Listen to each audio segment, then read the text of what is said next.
Welcome, Max Marshall, to the Kids Entertainer podcast. How's it in Hong Kong? Oh, super. The weather's good today, I can say that much. So, Max, you're a variety performer and you work for the Disney, is it the corporation? Yeah, I work for the corporation. Of course, there's many, many different branches of the corporation, but I currently work for Hong Kong Disneyland here in Hong Kong. How long have you been working for Disney? I've been working for the company for 6 years. I've been working 4 years with Disney Cruise Line, so working full-time there. On there, I was working as a specialty host, which is quite different in some ways with what I'm doing here in Disneyland in Hong Kong. My job is variety performer here in Hong Kong. Most of my work is outside. That's why I made reference to the weather today. I was very, very thankful of that. How did you get into children's entertaining? What's your backstory? All right. Well, I'll keep it short and sweet. It started when I was 7 years old. I seen somebody juggling, and I thought, I want to do that. And I went up to them and says, "Hey, can you teach me?" They taught me there on the spot, and I got myself a set of juggling balls that day. Went home and practiced till I got it. And then when I was 7 years old, my father used to take me to the Edinburgh festivals, the Edinburgh International Festival. And there were the street performers. Now, I can still think back and I can still name you half of the performers that were there. And many of them are still working, believe it or not. And I would see the unicycle, straitjacket, fire juggling type shows, and they're working the crowd, big cheers, and watching that money go in the hat at the end of the show. And just the whole show as a whole just absolutely just inspired me. And from then it was really, I really sort of thought, how can I have this as a hobby? Never ever thinking that I was going to have it as a job, because believe it or not, I was very, very shy and wouldn't do anything. As we have an expression where I come from Scotland, and we have an expression, I wouldn't say boo to a goose. And that means that I was just so shy, I'd be hiding behind my parents' legs, I would never ever think about being on stage, but I wanted that.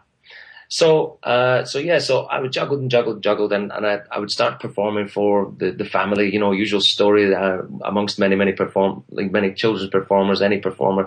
We perform for the family, and then we build the confidence. At that time, I was working with an amateur theatre company as a stage hand and stage manager and light controller and sound guy and all of that business, just on a very, very amateur basis. And I would watch the performers, never ever thinking that I would ever be on the stage. So I really liked being in the wings, in the darkness. And then I got offered to do a part in a show, and that was my first time on show. It was in a production of Oliver when I was about 12 years old. And there I was, one of Fagin's boys, and shaking like heck on the stage, And this was my first time really in front of an audience. And then just watching other performers, other actors, and that, I started analysing them, thinking, well, what do they have that I don't? This why am I trembling in my shoes? And so I don't know. I just started to think about it all and really sort of look at who my role models were at the time within that theatre company. Anyway, so as time went on, then I started performing more. I was playing music at the time, and I got a chance to be playing keyboards in front of some old folks' homes and at some local Christmas concerts and all sorts of stuff. And then as I went on, I started to really, really sort of take on this juggling thing. So I was learning Diablo and unicycling and everything that I'd seen in the Edinburgh Festival with all of these performers. We copy as we're young performers. We copy. We all can admit it, right? That we see something. Oh, wow, that's really cool, and you copy it. Then of course you make it your own, but you don't learn that until time goes on. And I went back and I thought, oh, that's what I could do. So I started to put together a street show. And there was a local, I come from a very small town in Scotland. I haven't lived there for a long time, but they used to have a busking day once a year. And I remember I went out on the street, and here I was, but I was pretending I was on the Edinburgh Festival with 500 people in a big circle show, when in reality I only had about 12 people in my show. But that's not the point. I still had this thing, and that was I felt like I'd succeeded at that point. What age are you talking? At that age, I was 15 years old. So we're talking. I should be giving away my age, but now we're talking 18 years ago. I still have the photographs from it in black and white, unfortunately, but those were the starting days. Yeah, it was, and then from there on in, it just took off. Can I explore a little bit? We just go back because you were saying that around 12 years old, you were watching all the other performers who are out there doing the circle shows, and you were analysing them and working out what did they know that you didn't know, and you were shy and you wanted to get out there. And this is a thing that a lot of people face. And, a lot of it is coming to understanding audiences, and, you only get that once you work with audiences a lot. What are some of those things that you saw that you were missing? For me, I specifically remember seeing the excitement and the energy and the happiness.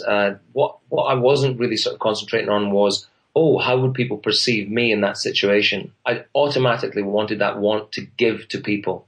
It wasn't about the other way around, about saying, hey, look at me, because at that point I wasn't that type of person. But I knew that I wanted to affect people. And that is really still to this day, and will continue to be the absolute drive of what I do as a magician, as a performer, as a juggler, as a clown, as a variety performer, is about affecting other people. And that's what I probably will talk quite a lot about for any time anybody asks me about entertainment, really. So we got to about 15 years old. What happened then? From then, I had the chance to go and perform in another town, which is, oh my goodness, I was overstepping the boundaries at this point. I was thinking this is me stepping out into the world, when actually, again, in reality, it was only 12 miles down the road for another big festival, and we were allowed to put our hat down. I put my hat down and started doing a show. I only knew one magic trick at this point, and I remember putting it in the show. And I remember seeing the reaction from that, opposed to the reaction that people were having watching the juggling and the Diablo, the devil stick routine, all of this stuff. And I seen that I could affect people in a very different way with magic opposed to juggling. It was really quite incredible. Now, this went on all weekend, and I was doing maybe 4 or 5 shows each day over the 3 days of this weekend. And people were coming to me at the end of the show saying, wow, what a great show. That was great fun. And we had a great time. Thanks very much. And the one big thing that they said, they went, we loved the magic bit. But the bit that we loved the most was the static suitcase. Now, for a lot of performers, we've seen this with variety performers, clowns. We have a suitcase, and you run, and it's stuck in space, like it's you create a mime routine where you make the suitcase become static. It's an isolation routine. And people were saying, wow, the magic made us feel, and we loved the bit with the suitcase. And I went, whoa, hold on. So the finale piece that I built up with the 3 guys, the 3 fire torches, the 6-foot unicycle, with the blindfold, didn't impress you. This is the stuff that I'd learned. This is the stuff that I've been learning for years and have practiced. But this is what we're entertaining people. A thumb tip and a silk and a static suitcase. So for me, from then on, I started to really, really study what it was that made people entertained. And I realized that performance versus entertainment, whether somebody's just watching just one way or whether it's a 2-way interaction thing, was just that just fascinated me and really drove me to start learning other stuff. So it's been a really incredible journey. And it's just an absolute driving force for me to really affect people, So you were being taught by the audiences on the street. Who else influenced you? Did you have any teachers? Were you influenced by, great street performers like Cellini? But at that point, I knew nothing. The internet hadn't taken off, and I come from the south of Scotland. It's a pretty sparsely populated area. I was the only person in my entire area that was doing that sort of thing, and the magicians that I knew, we're talking old school at this point, and they didn't know me, so there wasn't much sharing. Edinburgh was too far to go to get involved with the Edinburgh Magic Circle. Regardless of that, I was too young for it anyway. There wasn't a youth part of it at that point, so I wasn't allowed to get involved in that. And I would phone up the old magicians that I knew in Scotland and say, "How do I get to where you are?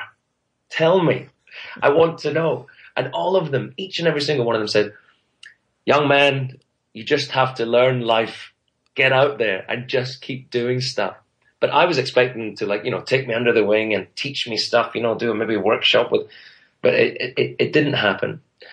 But the funny thing is, I know that I haven't had it recently, but if somebody asked me, so how do I get to where you are? I'm going to answer the same thing. And I thought, oh my goodness, here I am in this situation now. And I didn't have any teachers when I was younger. It was really just the audiences. I was always inspired by. There was a television show. I'm going to tell you, it was the Ron Lucas show.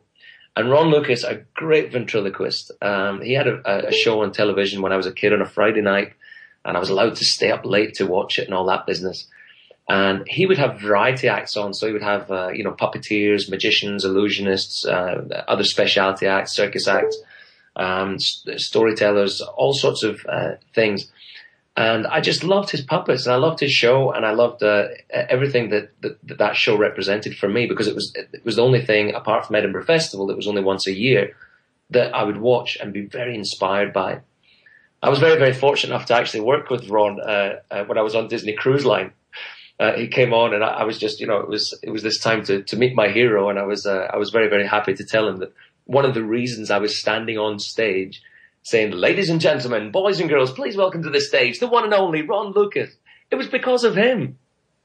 So I was telling him this, and he thought this was the funniest story, that the reason I was standing on that stage was so much of it was inspired from him as I was growing up.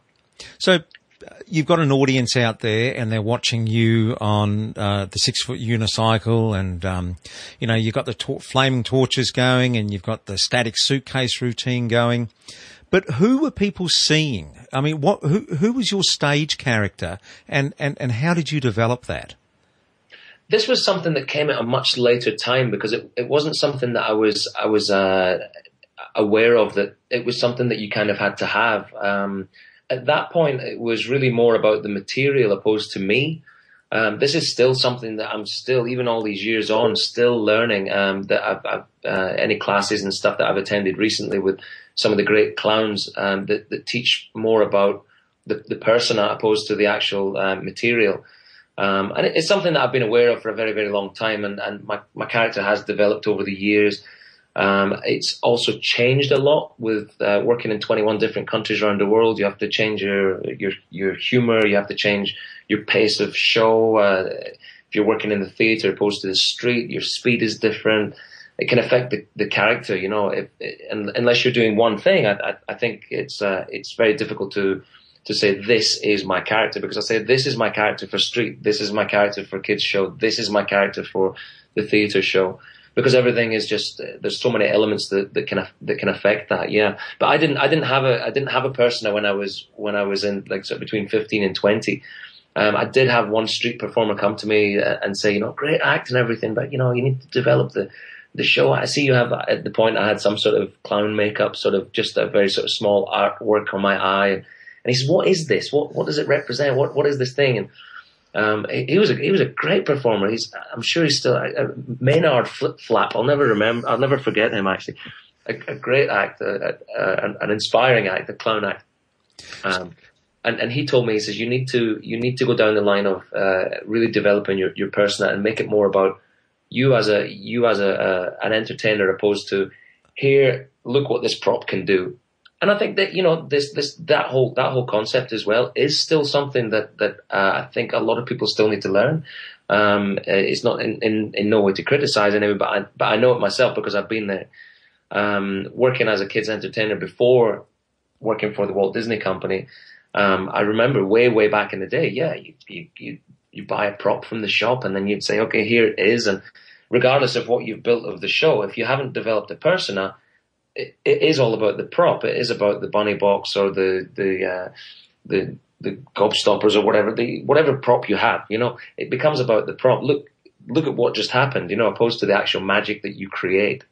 And this goes for performers across the board. Whether it's storytellers, whether it's a circus act, whether it's a clown, whether it's a magician, puppeteer. I've seen guys who are just incredibly skilled. I know guys who could juggle 12 balls or 9 hoops, whatever. But if they don't have the persona to carry off to entertain someone, then all the audience is going to is they're going to sit and clap and say, well, he's clearly practiced. But it didn't make them feel, because the they've just watched something, opposed to actually any sort of two-way interaction, which I think is important in entertainment, opposed to one-way performance. So you're on this journey to Disney, and part of this is, were you a transient street performer? I tried my hand at it after doing so many gigs as a kids entertainer. I thought, you know what, maybe I should go back on the street and do some more stuff. I took a silent act onto the street, and I'm not going to say it didn't work. It just wasn't as effective as a straitjacket, a unicycle, or fire torches, or a cups and balls routine. And I remember a magician watching me, and he came to me. He says, "Wow, I've never seen a magician that worked without a table on the street. You've got brass neck, bro. You know." And I don't understand what you mean. And I realized that, as we all know, we go around the world, and there's a lot of similarities everywhere we go. You might see the same props, you might see some of the same routines, and all of this. But it's only taken to now that I realize that there's certain things that work in certain environments. I really, really learned that. I go, well, there's a lot of cups and balls on the street. I go, why? Why? Because it works. It really, really works. But there's some routines you try and do in the street, but they're not going to work because it takes a different form of concentration from the audience, different process and stuff like that. That's what I've found anyway. I think it's great. I still would love to go and do even more street stuff. Now, the job that I'm doing just now, I'm pretty much a street performer because I'm out in the park. I work outside in the park as a pop-up atmosphere performer, which is great fun because I get to. It becomes almost an improv show. I have all of these. I have all this idea of what I'm going to do, but there's so many things can happen, as we know. But the advantage of working in the park is that I don't have to convince anybody to stop. And I don't have to convince anybody to put their hand in their pocket, and that is a big difference on how we perform. It doesn't make me lazier. I'm not saying that, but it's easier to pull a crowd, and you get a huge satisfaction. But also, if you work in the street and you're convincing people to stop by, that they're on their way to pick up the kids or go and do their shopping, or they're on their way to work, or on their way back from work or the supermarket, or wherever, to have that, that's where I have a lot of respect for the street performers that are out there just now.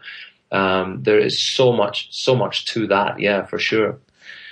But yeah, the fact that I'm doing so many different things with try the street stuff, and when I was in business before Disney, I was doing corporate close-up stuff. I was doing motivational stuff and laughter workshop and circus workshop and magic workshop, kids stuff, the adult stuff.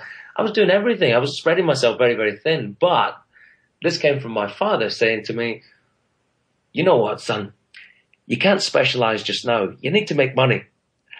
And I said, "Well, what do you mean by that?" And he said, this is what he said to me. He says, "Well, you can open a shop." He says, if you only sell cheese and onion crisps, that's all you sell. Your cheese and onion crisps better be good. And you better get a good price for them in order to support your shop. But if you have a shop that has all of these other things and it's at a good price and all of these things, you're going to sell a lot more. You know, this was his concept. So this was at the time. So that's why I was ended up doing all of these different things, and that is what has made me a variety performer now. Not to say that I would still love to specialize in just one thing, but that's still yet to come. How were you introduced to Disney? What was your opening? My opening was actually pitching to them my idea. I'd been in the park so often. I had a really good understanding of what the park was about. I'd sort of analysed what their offerings were, and there was already a variety performer role in the park, and I was pretty much put on the bench until the position was available again. Each variety performer that has come in has offered something different. It is something that isn't in every theme park, is a variety performer position. But it's definitely a wonderful attribute to the park, especially with the Walt Disney Company as a park. I think is because it's a magical land. You have the difference between a theme park and an attraction park as very, very different. You know, the theme park with all the storylines, etc., which I'm happy to talk more about in a minute. but it's the people that make the park come alive. If not, then it's just a park. But really, we need all of these characters to bring it all to life, to bring the story to life, for sure. Are Disney looking for people? I mean, is there a place that you can go if this sort of work interested you? How do you get into doing what you're doing? To be completely honest, as I said, there's all of the parks are very, very different, and the offerings are very, very different in all the parks. And I do know that the Walt Disney Company is forever expanding. It's a huge, huge company. And obviously, with what I'm saying just now, just to be clear that I'm not here to represent the company in any way whatsoever. Any opinions or anything that I have are not speaking on behalf of the company. I'm purely just talking about what my opinion is on approaching work like that, and not just Disney, but theme parks around the world. There are many, many of them. I mean, there might be possibility that you create a role within a park somewhere. It kind of comes down to a little bit of that sort of agency style, where you have your show reel, what you pitch to the company, that they're going to say, do you know what, this is a great idea for us. I mean, I'm quite sure that the Walt Disney Company are doing all right without me, but I'm definitely an enhancement within this product of the industry, of the company. Sorry, but yeah, I think my advice would be to submit to any of the audition websites for any of the companies around the world. It does seem to be the main approach. There is auditions around the world for different companies too. So it's just getting, I mean, with our social media and with the internet now, there's so many avenues to find out this information. The only thing I can recommend is that we have DisneyAuditions.com. The details of a variety performer will very, very rarely be on there. That's not to say that you can't submit again, just in the hope that something comes around, and it is up to yourself to sell yourself as to what you might be able to offer. Because of course the company is always expanding, and is always want to improve the product all the time, for sure. And the Walt Disney Company in particular is an incredible company to work for, and they do look after the cast members. There is a lot that I have learned from working for the company, opposed to working for myself, and it's the number one entertainment company in the world, for sure. Can you talk about a bit about that philosophy, that Disney philosophy, which is very much customer service, customer relations orientated? Massively, yeah. This is something that I'm safe to say is that there's many useful tips and techniques that the company does to become the best. And in all honesty, if you apply some of these things to your own business anywhere, whether you have a restaurant or you have a theater, or you have you're self-employed as a plumber or an electrician, or whether you are a magician, this whole idea for customer service and feedback and forever growing and adding your product. I see not enough places have customer feedback forms, things like that, and this is what they're very, very good at. When we do mention the word customer, it is something that we try to we avoid this word, and I'll tell you why. Because the company really see the customers that come into the parks or the cruise line or even the shops around the world, that they're seen as guests and not as buyers. They are welcomed as guests, and it is something that is put on us that we have ownership of